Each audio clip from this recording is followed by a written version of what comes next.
एक दिन एक फॉरेस्ट ऑफिसर, अमरनाथ और दीप तीनों फॉरेस्ट ऑफिस में बैठे थे।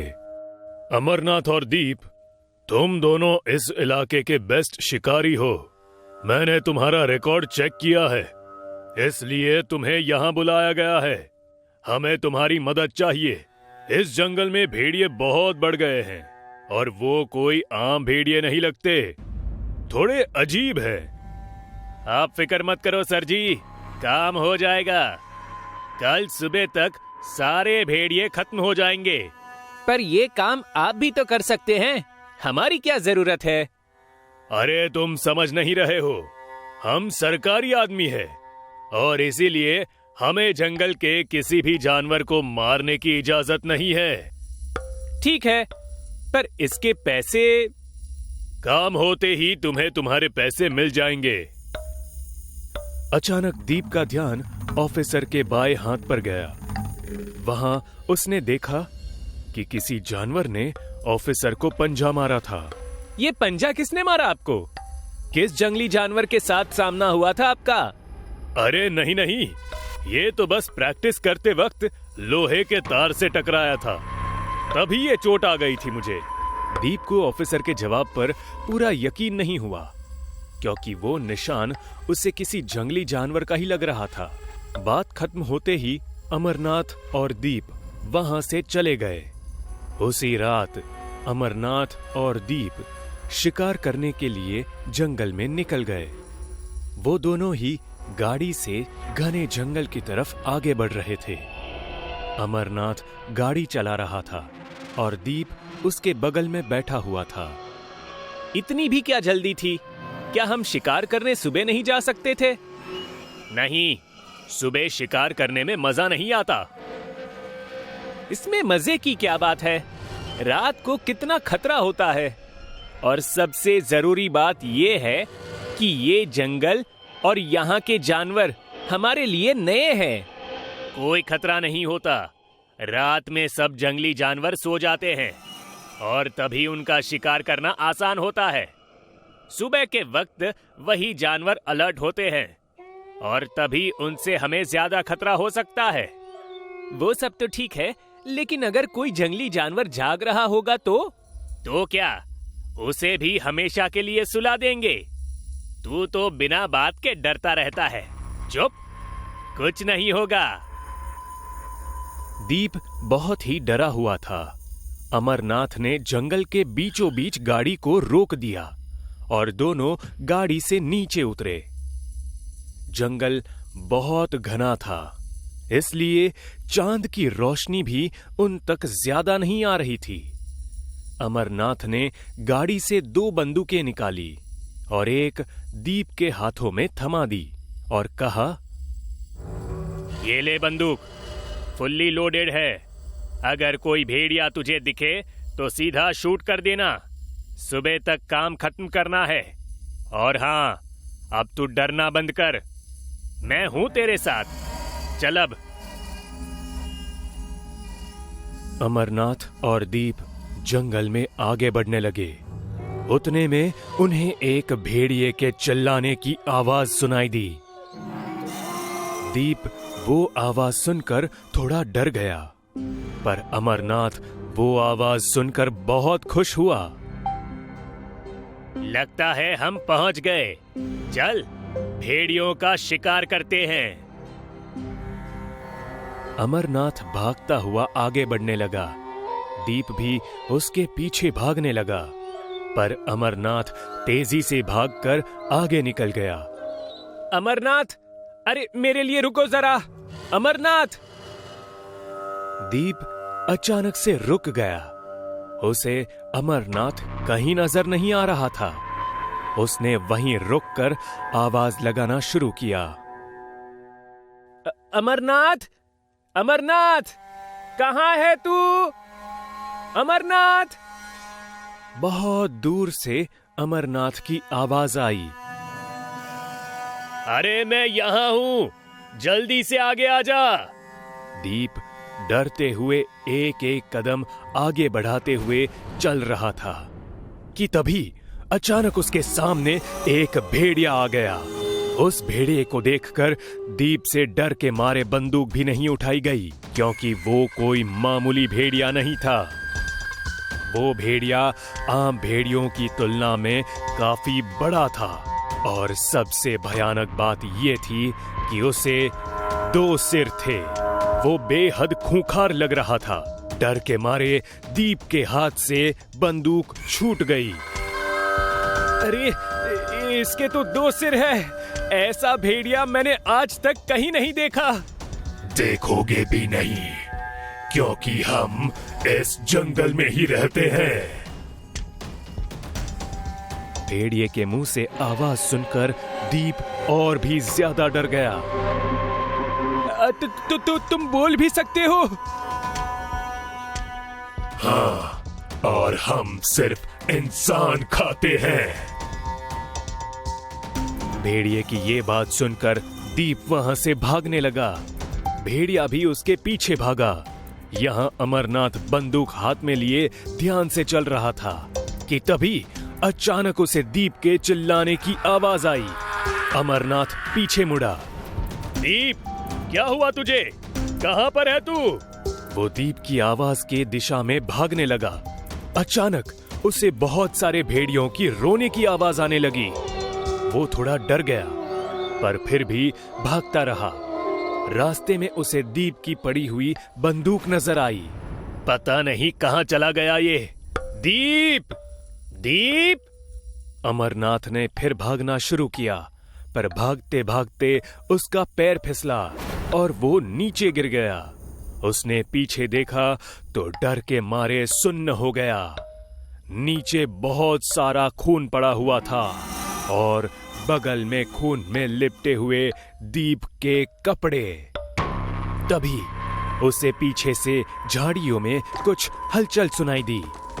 उसने पीछे मुड़कर देखा तो उसे दिखा कि 4 लाल आंखें उसे घूर रही थी। उसने तुरंत अपनी बंदूक उठाई और उन आंखों की तरफ तान के खड़ा रहा। अच्छा, तो तुम 2 भेड़िए हो, आ जाओ। वो 4 लाल आंखें जैसे ही झाड़ियों से बाहर आई, अमरनाथ डर से कांपने लगा।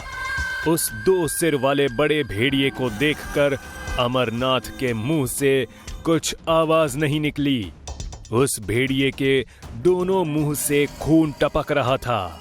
वो अमरनाथ की तरफ बढ़ने लगा।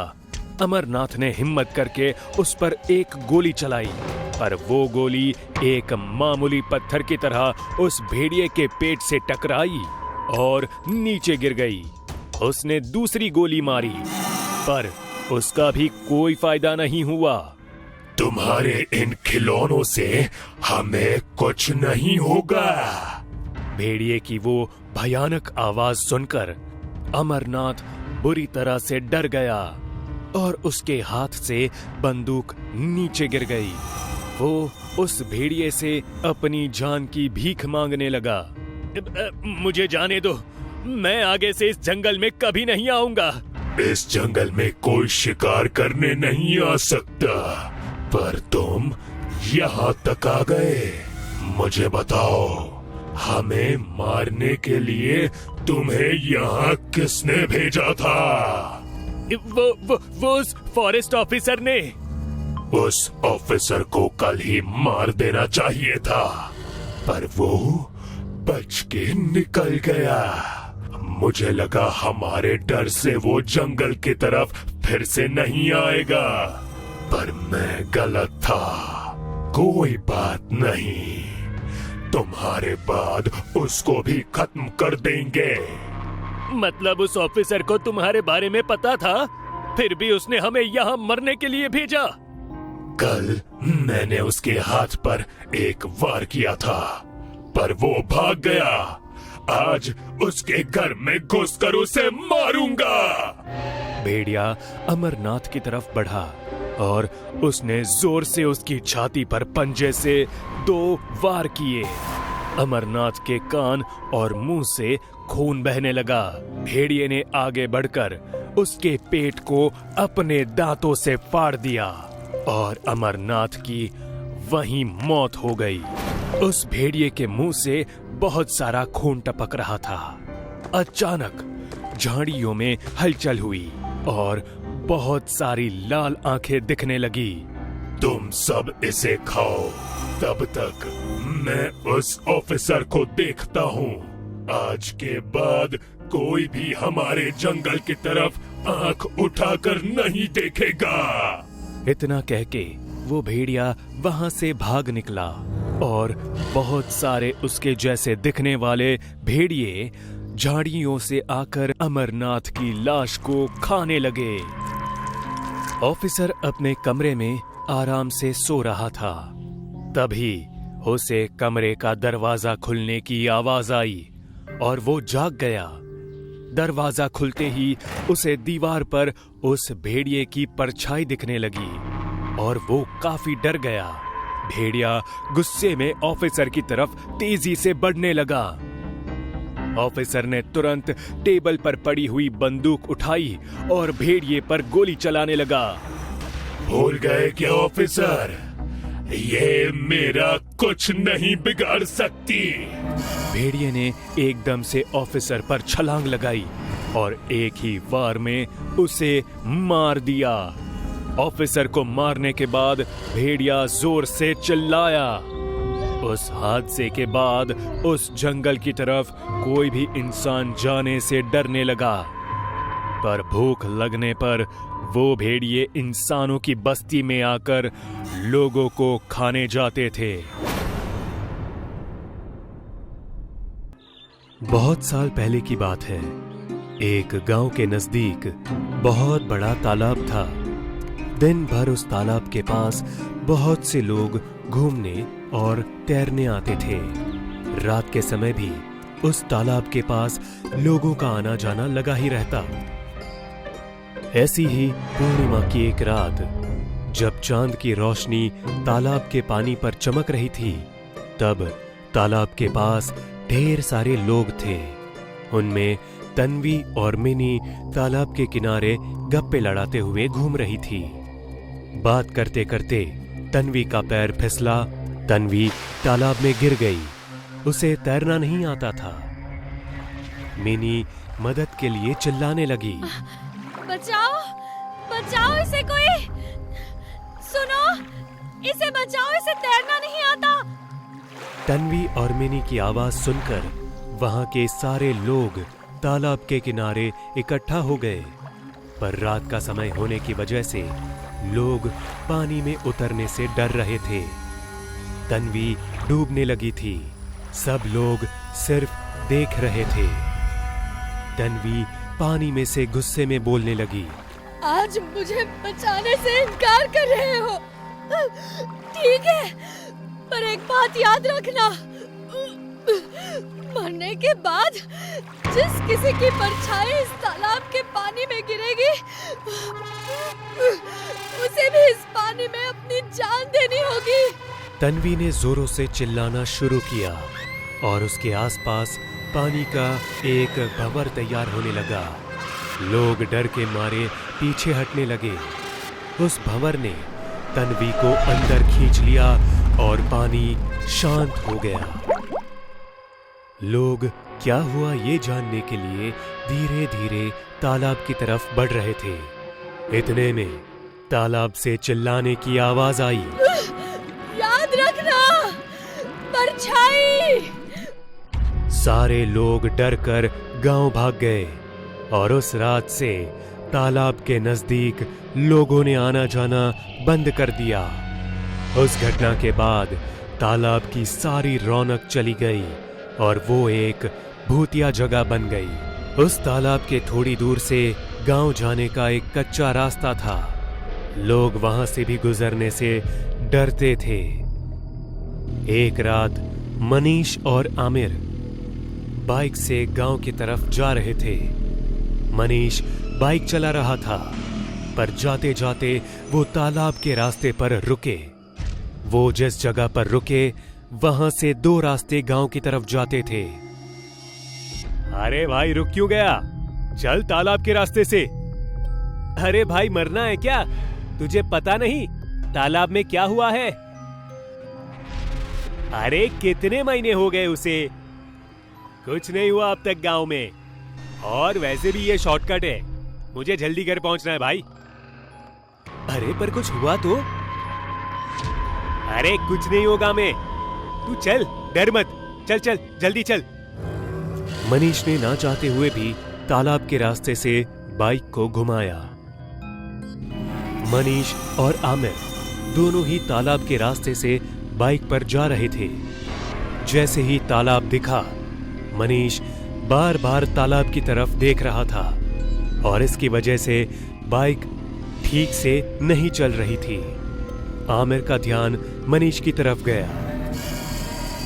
अरे क्या कर रहा है, सामने देख के चला ना। मनीष होश में आकर सीधे देखने लगा। उसी वक्त तालाब के पास की झाड़ियों से कुछ आवाज आई। दोनों ने तालाब की ओर देखा। तालाब की सतह पर उन्हें एक चुड़ैल की परछाई दिखाई दी। दोनों बहुत डर गए। मनीष ने डर की वजह से बाइक को भगाना शुरू किया और वो बार बार उस परछाई की तरफ देख रहा था। रफ्तार और मनीष का ध्यान भटकने की वजह से बाइक का संतुलन बिगड़ा और वो गिर गए और तालाब में गिरते गिरते बच गए। दोनों ही तालाब के किनारे पर आकर रुक गए और उनकी परछाई पानी के ऊपर पड़ी। तालाब में हलचल होने लगी। दोनों ने तालाब में देखा तो उन्हें खुद की परछाई के साथ साथ एक चुड़ैल की परछाई भी दिख रही थी। दोनों डरकर भागने के लिए उठे, पर उनकी परछाइयां वहीं तालाब में जम गई। दोनों ही जान बचाकर भागने लगे। तालाब से भयानक आवाजें आने लगी और पानी का भंवर तैयार होने लगा। दोनों भागते भागते रुक गए और पीछे मुड़कर देखने लगे। एक चुड़ैल की परछाई ने भंवर में खड़ी होकर दोनों हाथों में आमिर और मनीष की परछाइयां पकड़ी थी। वो परछाई जोर जोर से हंस रही थी। उसने जैसे ही हाथ में पकड़ी, दोनों परछाइयां पानी पर पटकी। उसके तुरंत बाद आमिर और मनीष हवा में उछले और जोर से नीचे गिर गए। दोनों चिल्लाने लगे। मैंने कहा था ना, अगर किसी की परछाई इस तालाब में गिरी तो उसे अपनी जान देनी होगी। अब तुम दोनों तैयार हो जाओ अपनी जान देने के लिए। आमिर ने डरते हुए हिम्मत करके कहा, हमें अच्छी तरह से तैरना आता है, तुम हमें नहीं डुबा सकती, समझी? तुमसे किसने कहा कि तुम्हारा पूरा शरीर पानी में डूबेगा?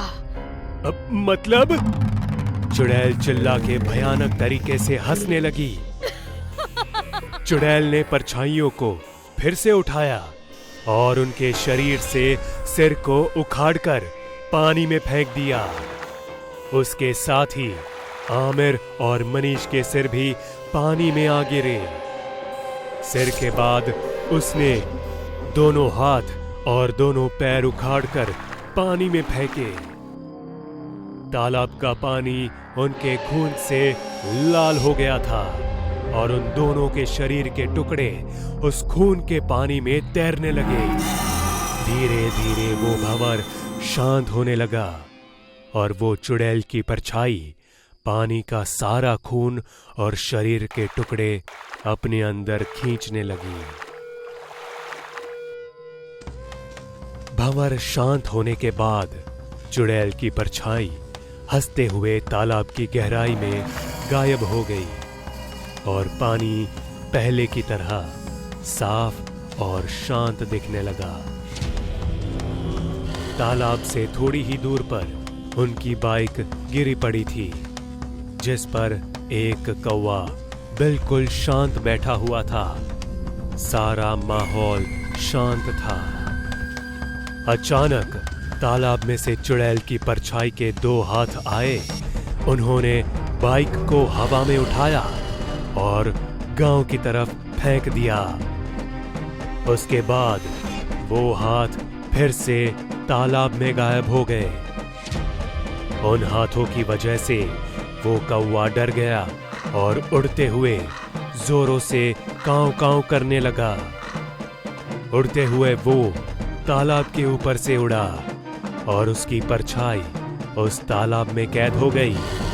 तालाब में फिर से हलचल शुरू हुई और धीरे धीरे चुड़ैल के हंसने की आवाज आने लगी। भीमपुर गांव में पिछले 10 सालों से लोग अंधेरा होने के बाद अपने अपने घर से बाहर नहीं निकलते। अंधेरा होने के बाद भीमपुर गांव में चोटी वाली चुड़ैल घूमती है। आज मैं कैसे भी बच जाऊं चोटी वाली चुड़ैल से। हे भगवान बचा ले, प्लीज बचा ले भगवान, बचा ले। तभी जोर जोर से हवा चलने लगती है और राजू का डर और बढ़ जाता है। उसे पसीना छूटने लगता है। वो बार बार पीछे घूम घूम के देखने लगता है। नहीं नहीं नहीं, पीछे कोई नहीं है, नहीं है, नहीं है। पर राजू जैसे ही आगे देखता है, चोटी वाली चुड़ैल उसके सामने खड़ी होती है। नहीं! बचाओ, कोई बचा लो मुझे, चोटी वाली चुड़ैल आ गई। राजू दौड़ रहा है और पीछे से चोटी आती है, राजू के पैरों में लिपट जाती है और फिर चुड़ैल अपनी चोटी से राजू को खींचकर कुएं तक ले जाती है। नहीं नहीं, मुझे छोड़ दो, प्लीज मुझे छोड़ दो।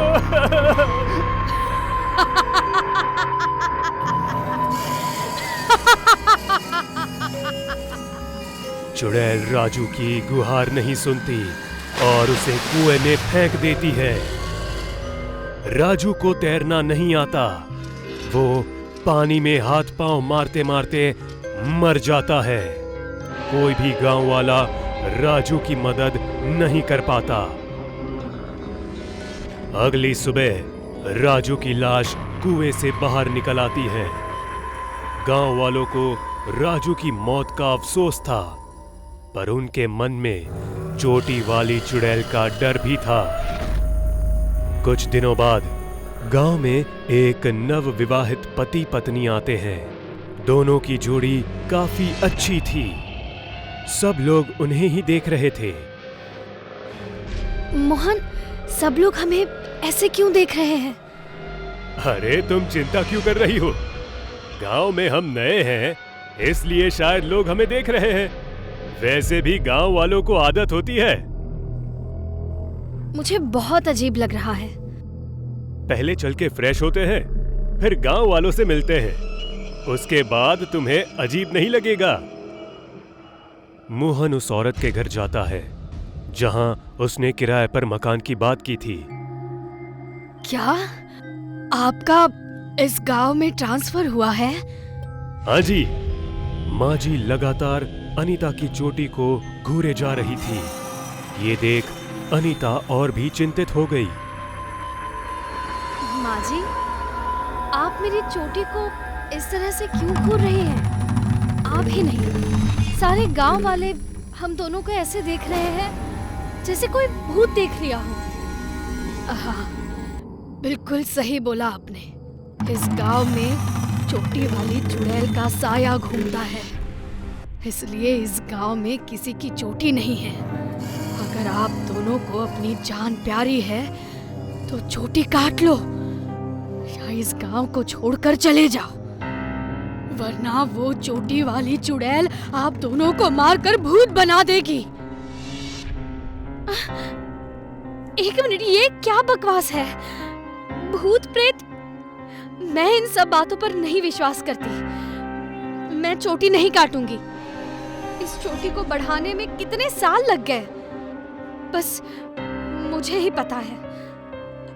मैं चोटी नहीं काटूंगी।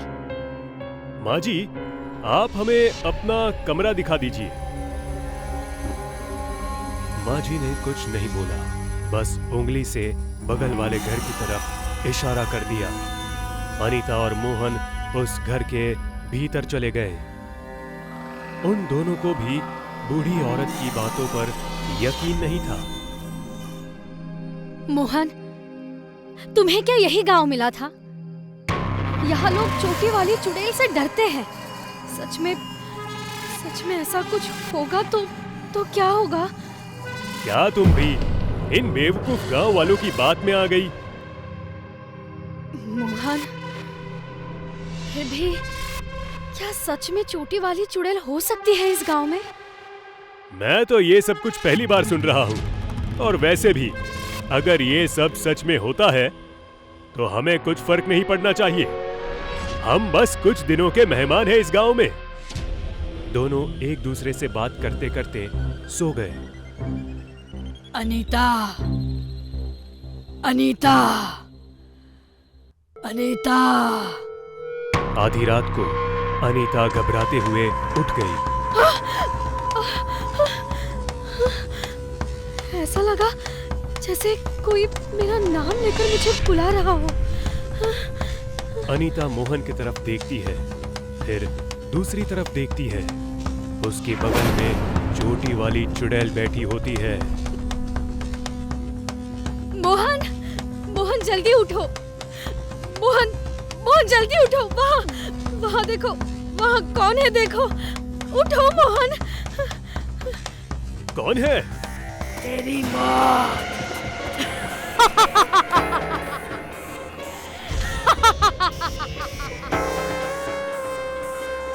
अनीता और मोहन दरवाजे से बाहर भागते हैं, पर चुड़ैल मोहन को चोटी से पकड़ लेती है और उसे वापस बेड पर खींच लेती है।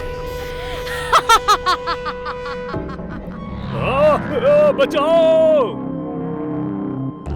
चोटी वाली चुड़ैल मोहन को अपनी चोटी से गला घोटकर मार देती है। अनीता भागते भागते थक जाती है। वहीं पास बरगद के पेड़ की लताओं के सहारे वो लंबी लंबी सांसें ले रही होती है। धीरे धीरे वो लट चुड़ैल की चोटी में बदल जाती है। अनीता डर जाती है और जैसे ही वो ऊपर की ओर देखती है तो चुड़ैल अपनी चोटी से अनीता को ऊपर की ओर खींच लेती है। नहीं, नहीं, मुझे छोड़ दो। मुझे मत मारो। मुझे जाने दो। मैंने तेरा क्या बिगाड़ा है? मुझे छोड़ दो। मुझे छोड़ दो। इस गांव में बस मेरी चोटी होगी। तू अगर चाहती है मैं तुझे छोड़ दूं तो ठीक है, जा। चुड़ैल अनीता को पेड़ के ऊपर से नीचे छोड़ देती है। अगली सुबह खून में लथपथ अनीता की लाश सारे गांव वाले देखते हैं। ये देखकर गांव वालों ने तांत्रिक बुलाने का फैसला किया। शाम तक तांत्रिक गांव में आ जाते हैं और उसी बरगद के पेड़ के नीचे अपना हवन चालू कर देते हैं। उस पेड़ के पास चुड़ैल के बाल भी मिलते हैं उस तांत्रिक को। हे चुड़ैल, मेरे सामने आ। मैं जानता हूँ तू यहीं कहीं है। जल्दी सामने आ चुड़ैल। तांत्रिक, तुझे क्या चाहिए? तुझे भी यहाँ मार के लटका दूंगी।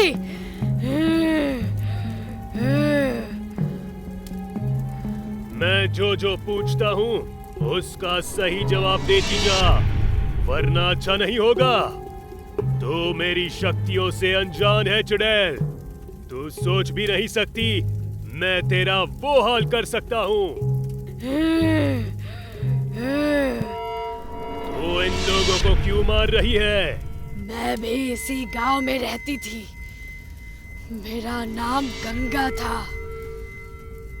वो ठाकुर 12 साल पहले। अरे गंगा, तू मुझसे शादी कर ले। मुझे तेरे बाल बहुत पसंद है। शादी? मैं तुझसे नहीं करूंगी। तेरे जैसा नीच इंसान मैंने कहीं नहीं देखा। अच्छा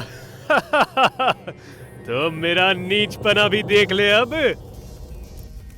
उस ठाकुर ने मेरी चोटी पकड़ी और मुझे गांव से बाहर घसीटता हुआ ले गया। मेरा पूरा शरीर छिल गया। मैं रोती चिल्लाती रह गई। कोई नहीं आया मुझे बचाने। वो मुझे घसीटता रहा जब तक मैं मर नहीं गई। इसलिए मैं इन सारे गांव वालों से बदला ले रही हूँ। तो इसका मतलब तू गांव वालों को मारती रहेगी? हाँ, हो सके तो तुझे भी मार दूंगी। तांत्रिक ने मंत्र जपना शुरू कर दिया। चुड़ैल तड़पती रही और अंत में चुड़ैल तांत्रिक की बोतल में बंद हो गई। तांत्रिक ने बोतल उठाई और जंगल की ओर चल पड़ा। उस बोतल के अंदर से चुड़ैल चीखती रही, पर वो बाहर नहीं निकल पा रही थी।